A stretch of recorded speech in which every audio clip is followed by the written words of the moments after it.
So today we are going to learn how to deploy components from one or to other using Visual Studio and Gitlab. So please like, share and subscribe to my channel. And yeah, let's begin.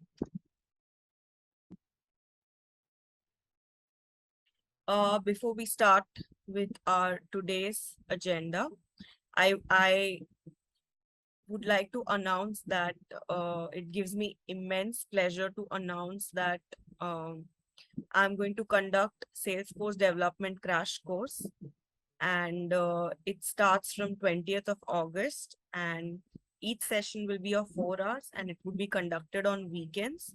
So you're more than welcome to register yourself by sending an email at this email address, salesforce0991@gmail.com. You can send your first and last name, phone number, and a confirmation. The duration is 5 days. The fees is $150. You will be getting to learn Sockville, Apex triggers and synchronous Apex or synchronous Apex, test classes, and everything that is very commonly used in Lightning Aura. So these are the things which are going to be covered. So I would recommend to hurry up, and before the batches get full, I would recommend get yourself registered. Thank you. Let's proceed with the video.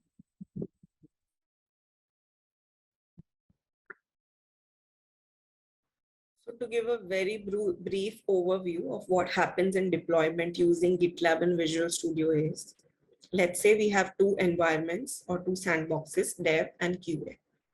Now what we do is we use Visual Studio Code to get the source code from our developer sandbox, okay, and push it to a temporary branch that we create in GitLab using Visual Studio Code, of course. Then what we do is we merge this temporary branch into the main branch, get the content of the entire main branch back in our Visual Studio Code. And from Visual Studio Code, we finally deploy the code into QA. So this is a very brief level overview.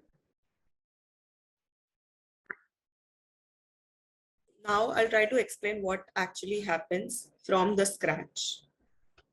So the first time ever we go to GitLab, and what has to be done is we create a group inside the GitLab. So let's say we created a group.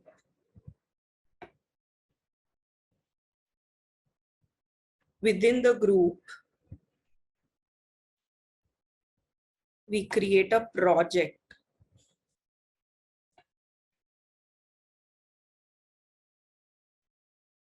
Okay. And in this project, a main branch gets created.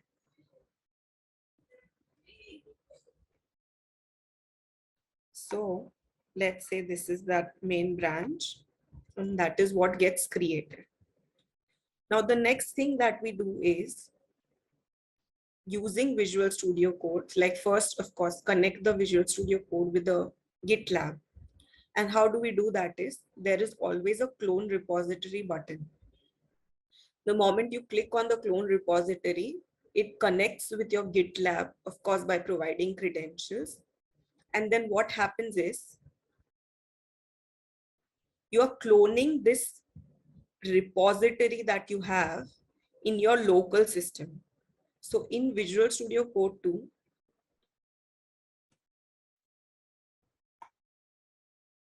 first of all, it copies this entire structure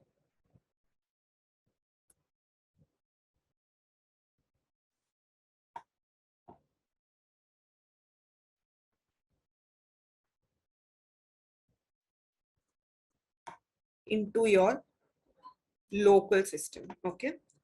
So this kind of a structure that you have in GitLab gets cloned into your local system. And this is done through Visual Studio Code. Okay. So to better explain it visually, it could be stated something like this.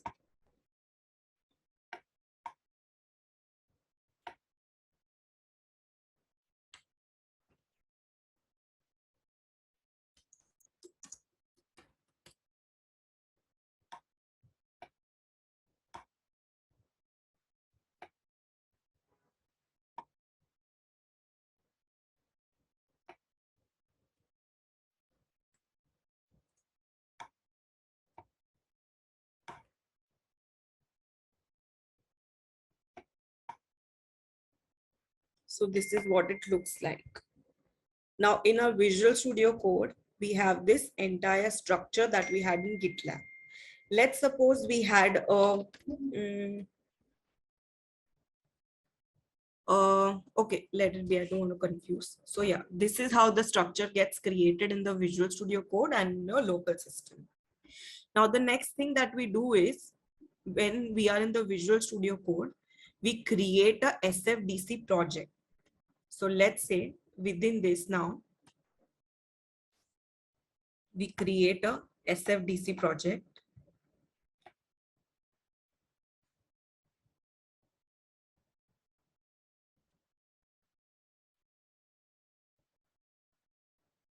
Okay.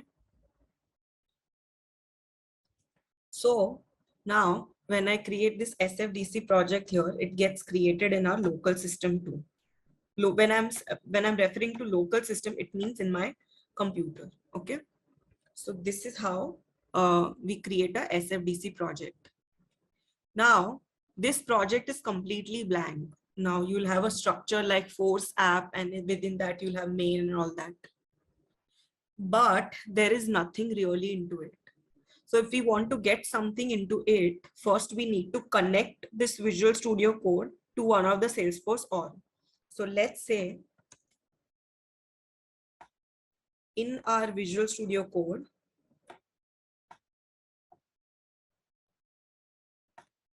okay, we will now connect our Visual Studio Code to the source org. Now from the source org, I'll get all the components that I want into my Visual Studio Code. So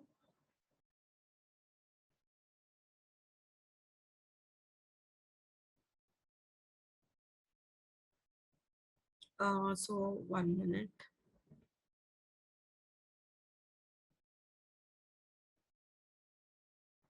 Yeah, so whatever code I have, let's suppose I pulled one class, Apex class, using my Visual Studio Code from the source org which I connected. So now I have that class in my Visual Studio Code in my local system. Okay. Now what I need to do is I'll create a small branch in the Visual Studio Code. Right now, Visual Studio Code is connected to the main branch. Okay, it is till now it is connected to the main branch, but I don't, because we want to maintain a, you know, a repository where we have all the versions, different versions of changes, rather than, you know, deploying everything into the same branch. So what we do is we create a new branch. So now we are no longer connected to the main branch.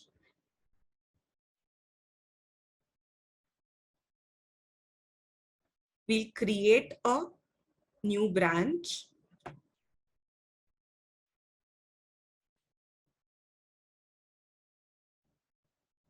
Okay, this is our new branch. Now, whatever changes that we pulled from our source or into the Visual Studio Code, okay, and after which we created a branch. Now, let's say the name of this branch is dev branch 1.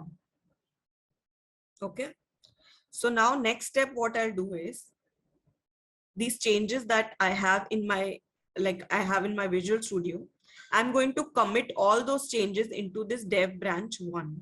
So for that, I have a command called commit, git commit.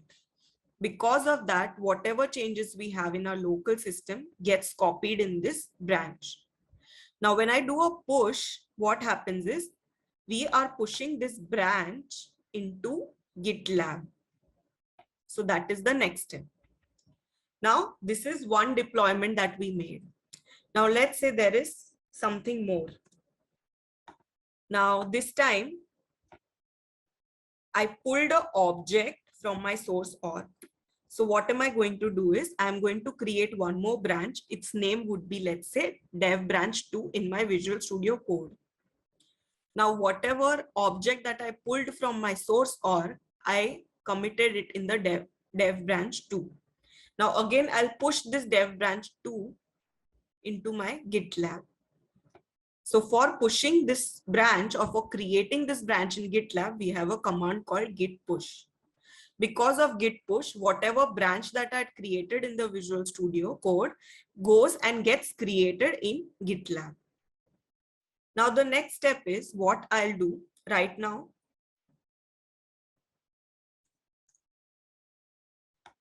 In Visual Studio Code, we are into the dev branch 2. Now what we do is we go to GitLab and we create a merge request for each branch. I create a merge request for dev branch 1. When your team lead or your whoever who leads you and has the access to approve the merge request, they'll go in the GitLab and merge this dev branch 1 into the main branch. So this is my main branch. Again, we'll create a merge request for, let's say, our dev branch 2. So again, the lead will come and approve it. So this dev branch 2 will get merged with main branch. Now our next step is what? So now in this main branch, I have few changes. Now what are those changes? One is the class, which I pulled from my source org, and the other is the object, which I pulled in the dev branch 2. Now right now I am in the dev branch 2, right? So if I move this dev branch 2 to QA, it will only move the objects, but I don't want that.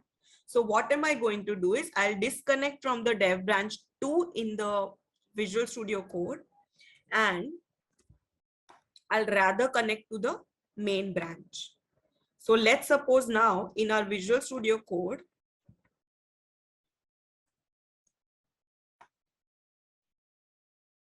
we switched to our main branch. So now in our main branch, we have both these changes, right?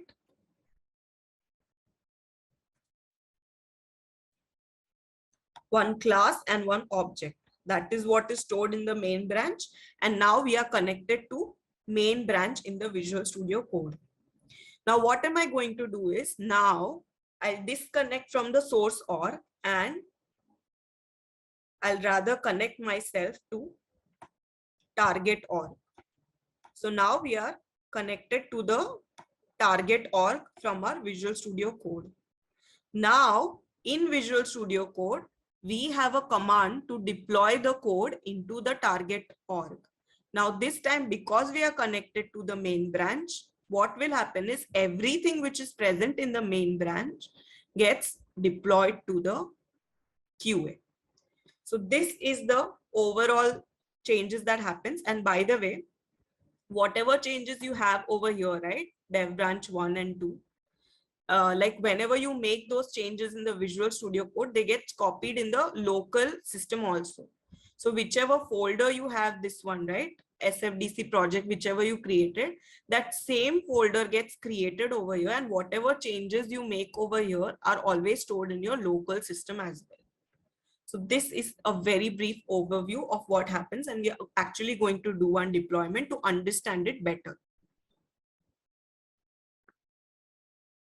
So let's start the entire process. The first step is we'll create a group and a project in GitLab. So first of all, we need to get a free trial in GitLab. So I'm going there. Create an account using Google. I'll do that for now. And I'll be using this.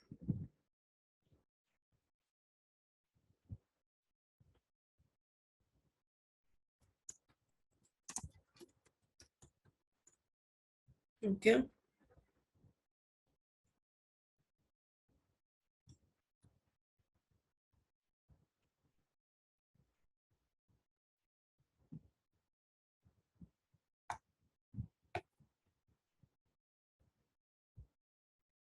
Okay. Now this is the group name. Like I told you here, a group gets created, within that a project gets created, right? So this black box that I showed you was an example of a group. Inside that we have a white box, which is a project. So let's do that. Deployment group. And within that we have deployment project. Now, when I'm creating this, I'm also including a include a getting started readme. So there'll be a readme file that will get created. So let me create a project.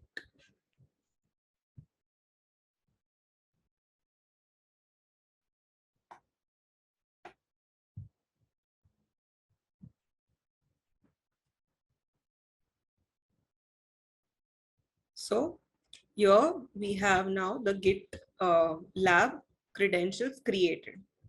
Now the next thing that I'm going to do is whenever I'll be deploying the code, right? Right now it's just me who is doing this, right? But in the future, there might be other users also who will be working in the same GitLab. So we must come to know, right, who is doing what. So for that identification, who is posting the code and whatever, we need to mention some username or email address. So I'll be like,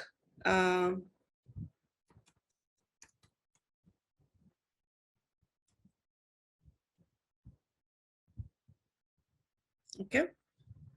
And the role is owner.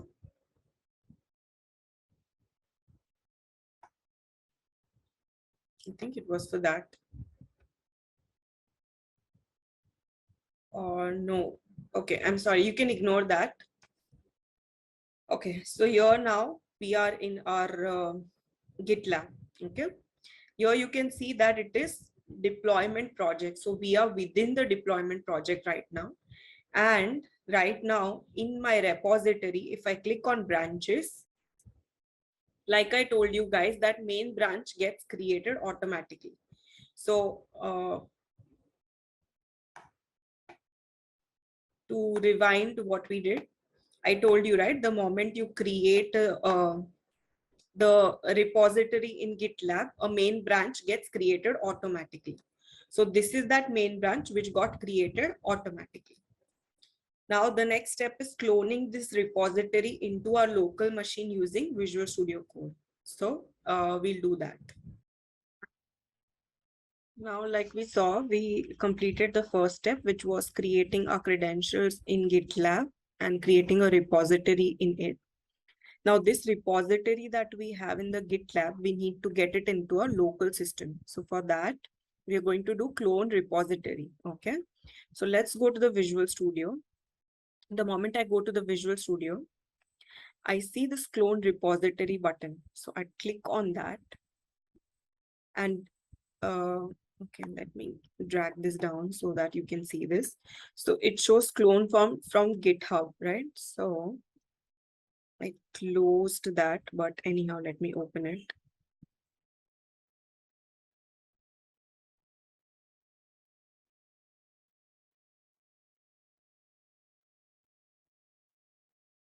Okay, so this is my GitLab repository. And let me go inside this deployment project. So we have gitlab.com/ the group name / the project name within it. So I've just copied this link. And let me go to the Visual Studio. So clone from it is asking. So I'll give the entire URL. Now it's asking me where do we want to store it. So I'm going to say documents. Right now you can see that there's no such folder for deployment project. So I'm going to just select the repository location.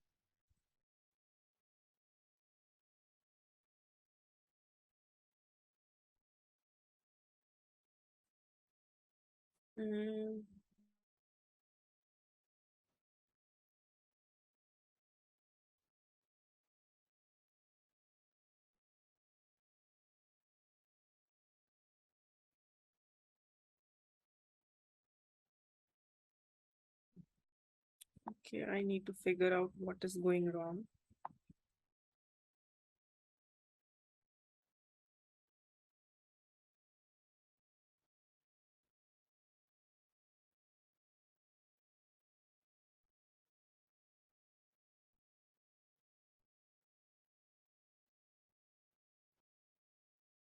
Okay, let me try to put only this URL.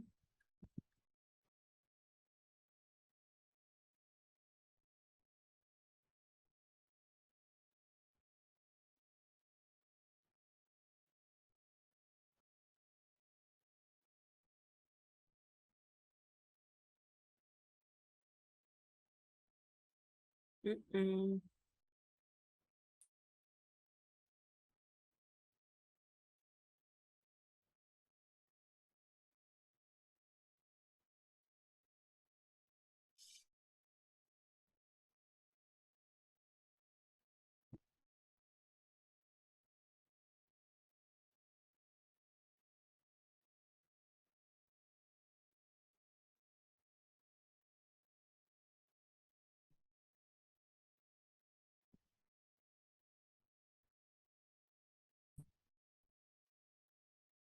So it's good that we got this error. We'll try resolving this. Now, what are we going to do is the git bash that I have, right? That I have installed in my system. Here it is. I'll click on that and I'm going to paste this command which says git config global username. So this is basically for the git to identify who is making the changes, who is doing the deployment, right? The earlier one I told you was not for that. That was just for inviting someone else. This is actually for identification for the git, like who is doing it. You can put any dummy email here as well, doesn't matter. Um,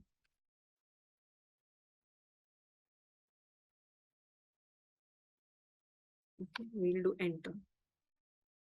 Now I'll go to Visual Studio again.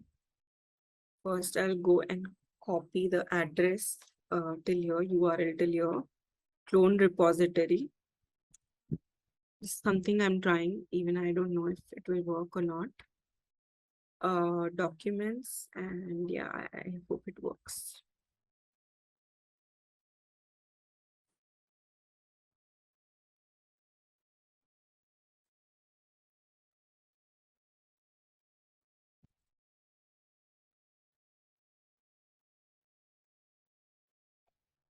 So it is cloning.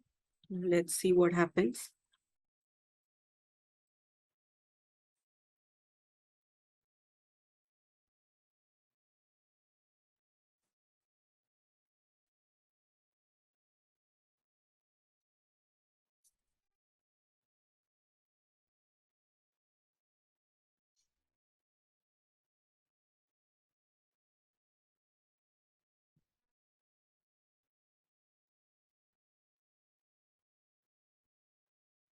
So like you saw, when we were cloning the repository, we were getting an error. So I found out a workaround, and that is how you could do it is instead of copying the entire GitLab URL, if it does not happen for me, the reason is because I have created two GitLab accounts. So I think it was getting confused where to go. So what I did is, or it was trying to find this one in the other GitLab credential maybe, or I don't know what is the exact reason. But I found a workaround, which is you need to write your username in your GitLab @gitlab.com and then followed by the group name and project name. And where can you get that? Uh, So here, when you go to your profile, right? Here it is, this one. You go to edit profile, you go to account, and here you can see your username. So just copy that username, and this is the URL. So HTTPS, that username @gitlab.com/group/project. So let me copy this URL and I'll go here, clone repository. I'll put this URL here and clone from there. Documents. So it will create a folder over here in my documents. Now sign in with your browser. So I'll go here.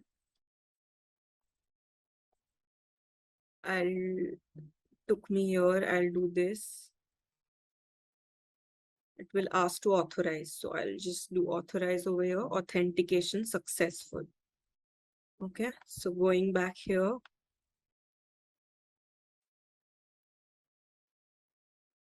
I think it is done. Now I'll do open. So it will open the cloned repository. So here you can see dip project, right? Deployment project that we had created in our repository. So whenever now I'll refer to repository, you have to understand that I'm talking about GitLab. So in GitLab, like I showed you, there was deployment project, and within that we had a readme.file. If I didn't show you, let me show you. Going here.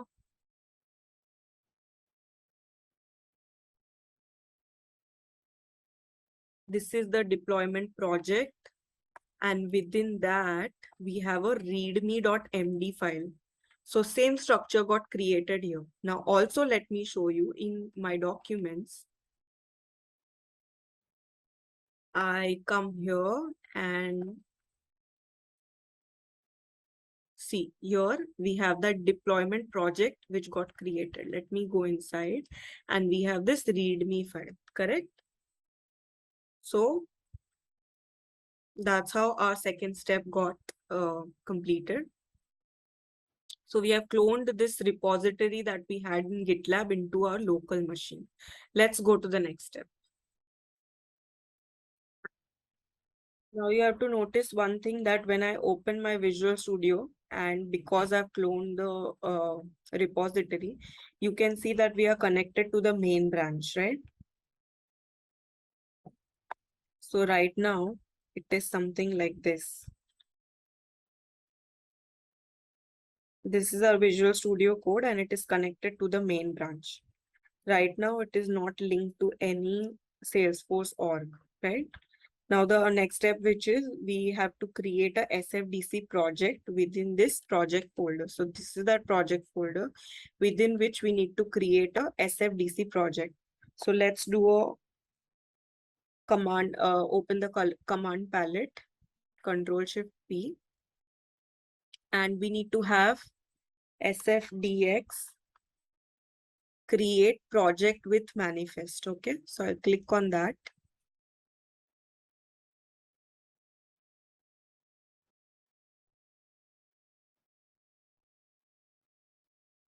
It's taking a while.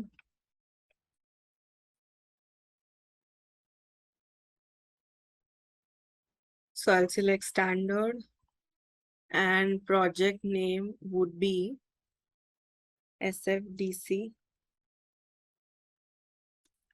project. Okay. So you can see here within this deployment project that we have in our local system, this new project will get created. So I'm going to select that. Just click on create project. Now you see SFDC project and this Salesforce structure of Force app, Aura, classes, like everything got created automatically. Now also let me go to the local system and show you. See, within that project, this got created. And within that, we have everything. Force app, main. This main is, by the way, not branch. Huh? This is just Force app. Inside that we have main. That's how the structure is. And let's go inside default. We have all the folders. Okay. Now, if we go into something, we'll have nothing inside because till now we have not pulled any components in this, right? So that's the next step.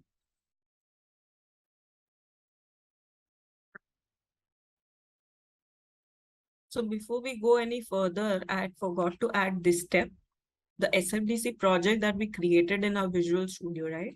Now we need to move into the main branch, correct? See, let's say if I go to my repository and I go to repository, I go to branches. Now in the main branch, all I see is this readme.md, but that's not how it is supposed to be, right? So in Visual Studio, when we created this SFDC structure, right, using that create project with manifest. So whenever changes gets added in this symbol, source control, it shows you what all changes have been made. So these are the changes. So whenever we create a new SFDC project with manifest, these are the changes that have happened.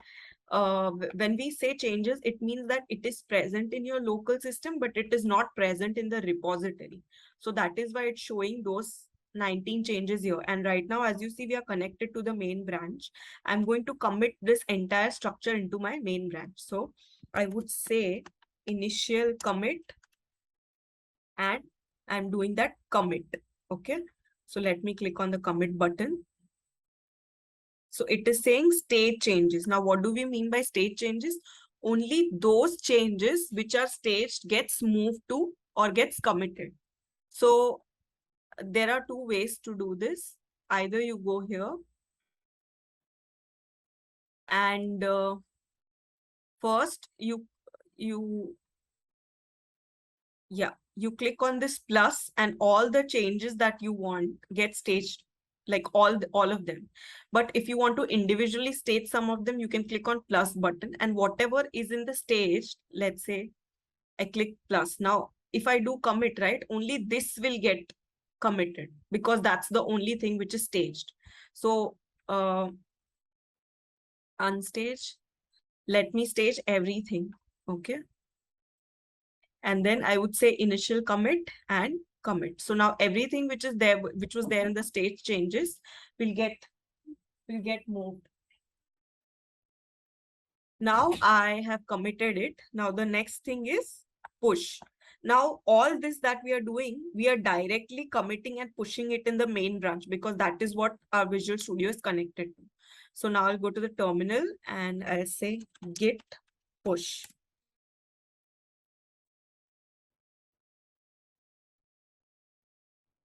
I don't know why is it asking again, but anyhow.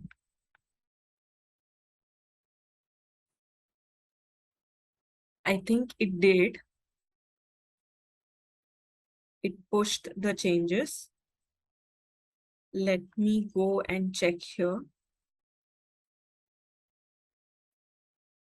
Let me refresh. Yeah. So now you see this SFDC project got created inside the main branch. Okay. So this is the structure that got created in our main branch.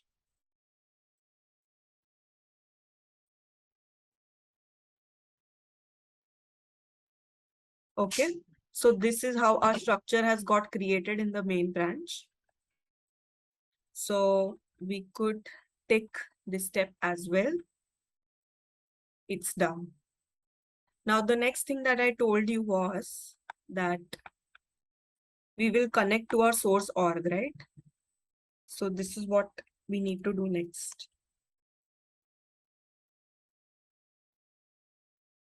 We need to connect our Visual Studio Code to the source org. So let's do that. So I'm going here.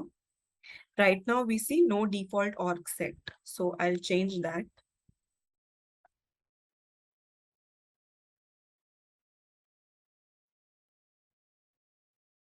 And I'll click on that and I'll authorize an org. Okay. And right now I'm using two developer orgs. So let me also show you the details. This one that I'm using with this URL, Srinathji underscore dev, hyphen dev, that is my source org, and gmail.com UC, that is my target org. Okay. So going back here, clicking here and authorize an org production. I'll name it as source org. Okay. And I'm going to use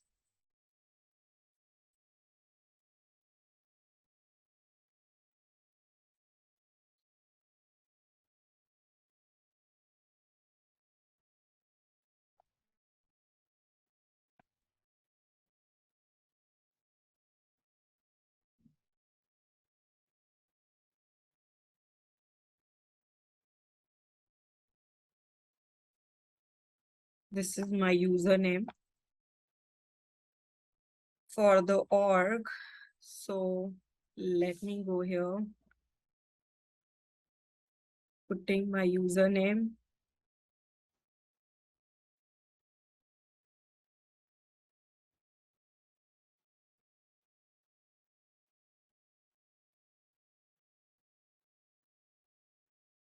So I got connected to my source org. So here we see, now we are connected to our source org. And right now we are in the main branch. So we did this, we connected to the source org, right?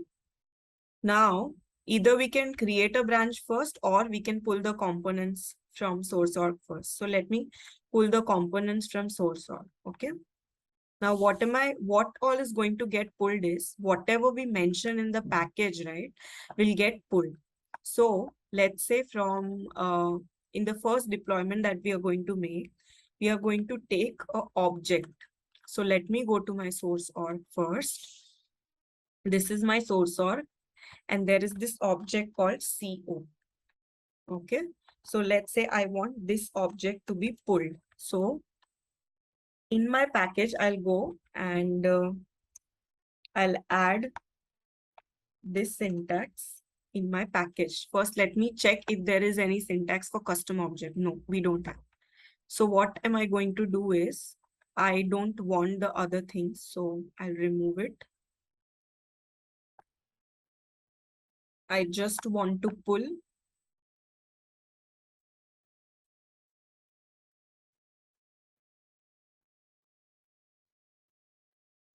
a custom object.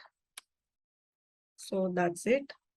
I'll do a Control S and my package is saved. Now, what am I going to do is,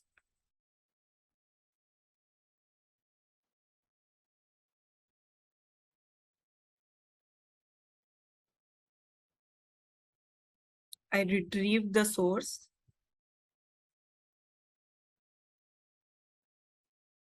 Now you could see that this object got added and there were fields within it called cf underscore underscore c. So that got added. And now when I go here, what are the changes? So I can see there is this object file and the field file which got created. Now there's the change in the package as well, right? So let's stage all of this. Let's not stage, wait. So first of all, yeah, what we did was we pulled the component from our org, right? So we are done with that. Now we are going to create a branch because we don't want to directly push our changes into this main branch. So I'm going to create a branch one and I would name it as dev branch one. So how do we do that is, we click on this main branch and here we could see create new branch option. So I'd click on create new branch and I'll name it as dev branch one. Enter. Okay. Now I'm going to stage these changes. Okay. Now you could see changes which are not staged doesn't have anything and stage changes everything. Okay. So now what am I going to do is,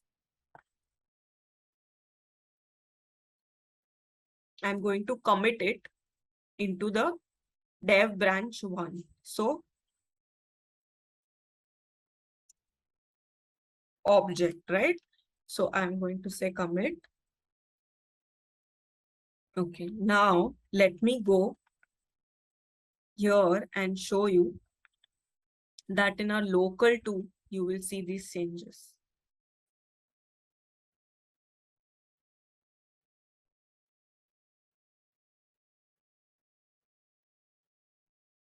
It's taking a while. I came inside my local systems folder and I could see now that CO has got created. Within that, there's a field. So there's a folder also which got created. Okay. Now we created a branch as well, right? The name is dev branch one. We committed also, I think. Yeah, we committed it as well. Now the next step is to push. So right now we'll see that there's only one branch. So I go to repository and I go to branches. Right now I see there is only one branch. Okay. The moment I will push, you will see dev branch one will get created. So let me open the command palette and do git push. Here it is, git push.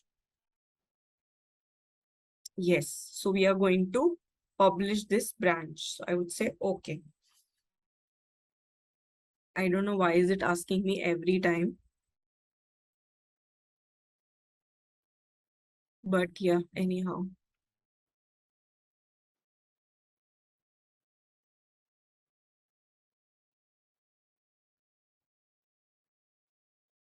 Okay.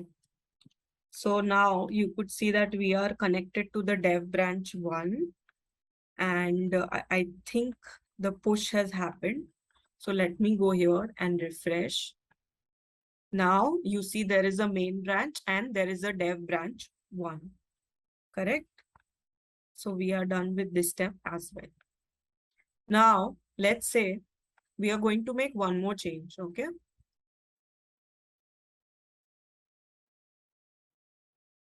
So what are we going to do?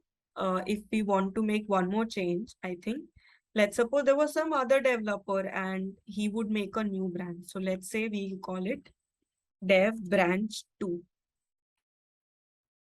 Now we have switched to dev branch 2, okay? Now what changes do we want? What do we want to pull in this dev branch? Let's say we want to pull a class. So first of all, I'll go to my source org. Here it is. And I'll open the developer console.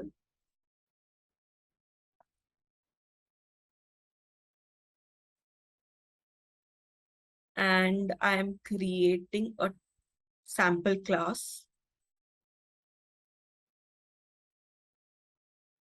And I would name it as class 1. Now, of course, it's not present in the target org.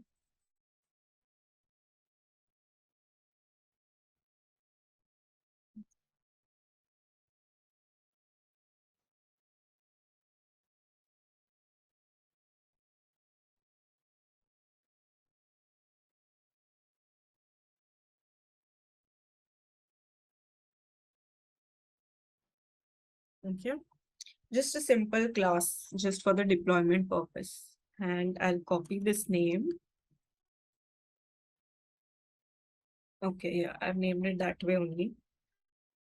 Okay, class 1. Now, what am I going to do is I'll go here and in the package.xml, I'll add this, which is the class.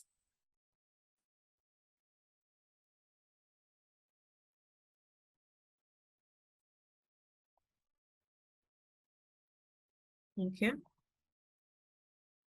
Now, right now, you see there is nothing in the classes, correct? The folder is empty. Now I'll go here and do retrieve source from org. Now, which is the source? Source org, right? So when I do a retrieve source from org, it is going to pick source org and from there it will try to retrieve a class called as class 1. I don't know whether it happened or not. Okay, let me click again.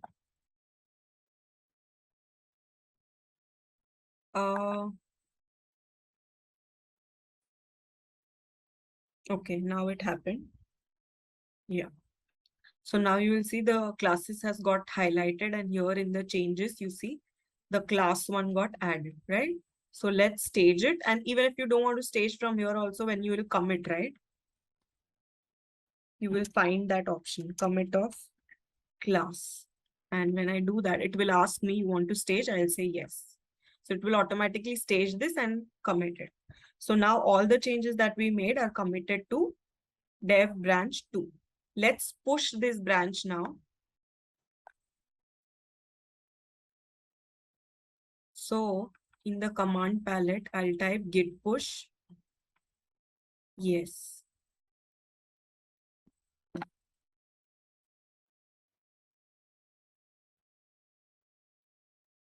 Authentication might be successful. Okay. Now I'll go to my browser and here we'll see that there are 2 branches, right? Dev branch 1, dev branch 2. Now we need to create merge request for both the branches. So let's first do it for dev branch 1. And by the way, in the main, if I go right now and if I try to go here in the SFDC project, course app main default, I cannot see any folder for object and all that, right? So this was just to show you that it's not there. Now I go to dev branch. So this is basically why we do all these things, is so that there is a version control and all that. And we don't directly put everything into the main branch. Only let's suppose you are a developer, you would do something, deploy, and then your lead would tally it by going and actually seeing it. If he finds it's appropriate, then he will merge it. So that is the benefit of going with this structure. Now let's go to dev branch 1. Suppose I'm your lead and you have requested this merge. Uh, no, first the developer will actually create a merge request. Dev branch. Okay, wait. I think I did a mistake. I first went to dev branch 2. I'll go to dev branch 1.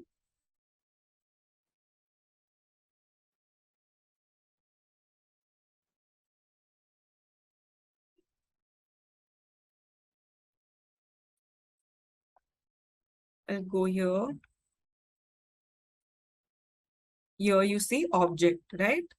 And you don't see classes over here. Now let me go to dev branch 2. And now when I go to SFDC project here, you can see classes too, right? So let me go here and let me go to branches. Now dev branch 1, I'll create a merge request. Let's say I'm going to assign it to this person. Now this person will go for approval. Now the moment dev branch 1 will get merged to main branch, right? It will get deleted from here. So let me create a merge request. Okay. Now here you see merge request. When I click on merge request, I could see there is one open merge request. So let me go here. What are the changes? I click on changes and I can see here what all changes are made. So here I see this field is created. There is this list view. There is this object, and everything in green is now added. If there was anything in red, it means that was removed. So let's say I find it appropriate. I'll go here and here. And when I click on merge, and because this is checked, what will happen is you will see. Okay, it got merged. Now I go to merge request again. There is nothing open. It is already merged. Now when I say merge, now you will notice one thing. Dev branch 2 will get deleted. We now only have main and dev branch 2. Let me go to main branch now. SFDC project, main default. Now you see one folder got created for object because that is what we merged with main branch. Let me open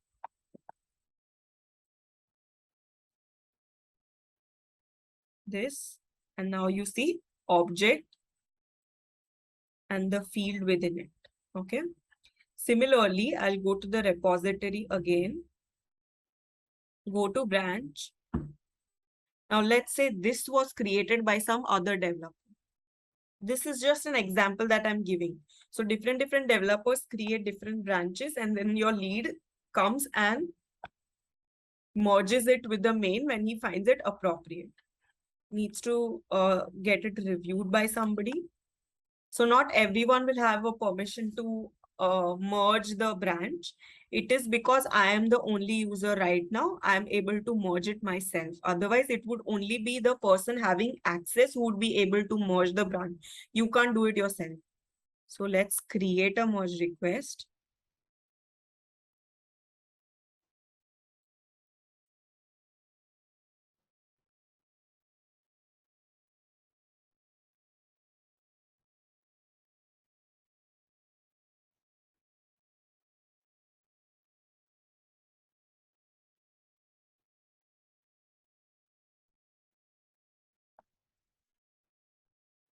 Mm-mm. I don't know why am I not able to click this.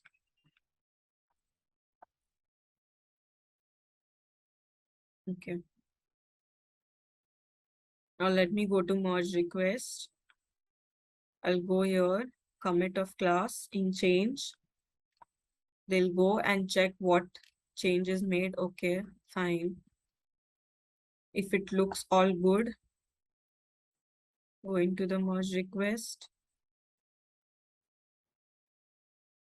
and clicking on merge. The moment we do merge,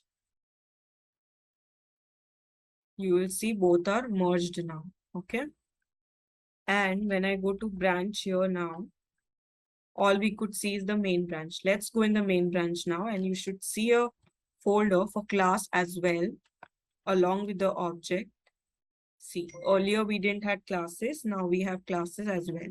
And in that class, we have class 1. So that is what we did. Okay, so this step is done. We merged the newly created branch, as in the dev branch 1 and dev branch 2 with main branch. Now, next thing is we need to switch to main branch in our Visual Studio. So let's go to Visual Studio. Right now, we are connected to dev branch 2, right? So here, right now, we are connected to dev branch 2. We need to switch to main branch. So how will I do that? I just have to click here and select main branch. The moment I do main, now I am connected to the main branch of my Gitlab. Next is, now we need to connect to the target org in the Visual Studio. So right now we are in the source org. So let's click on that.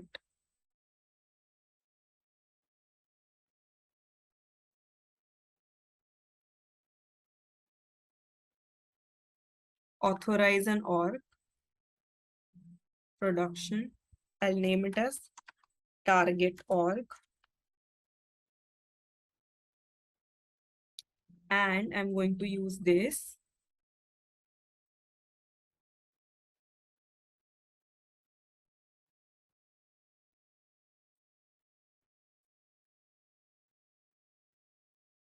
Okay. So now let me show you here. We do not have an object called CO, and neither do we have the class. I won't show you the class because it's not present. I newly created, but I'll show you the object. So here you can see there is no such object called CO, right? And by the way, now it, so a disclaimer, when I switched to main branch, right, the classes and objects did not show it by itself. So what I did is I switched to dev branch 1. Then I went to this folder, copied that object folder and pasted in my documents. Again, I went to Visual Studio Code, switched to Dev Branch 2, and then I came back here in the default folder. That's when I was able to see the classes folder. So I copied that in my documents. Then again, I came here, I switched to main branch. Sorry, just 1 minute.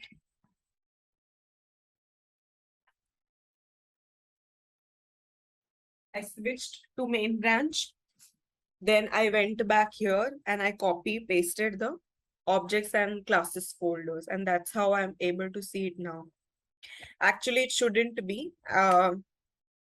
It should get reflected on its own, but yeah, I did a workaround like this. So yeah, I added the custom object and the class in my package. This is what I want to deploy in this target org. So I'll right click on this now and click on deploy source in the manifest to org. I hope it does. Okay. So it shows deploy source to org successfully ran. So now I'll go here. This is my source org. This is not where I'm supposed to check. Yeah, this is my target org, right? See, I had showed you that, yeah, Gmail com UC was my target org. So I'm in the target org now. Now, let me search for CO. Refresh.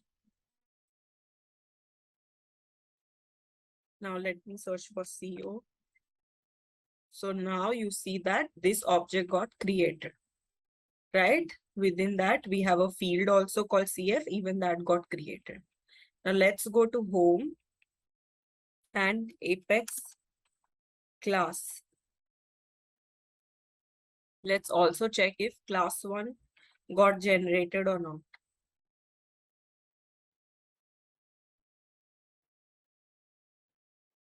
Or let's open the developer console, sorry.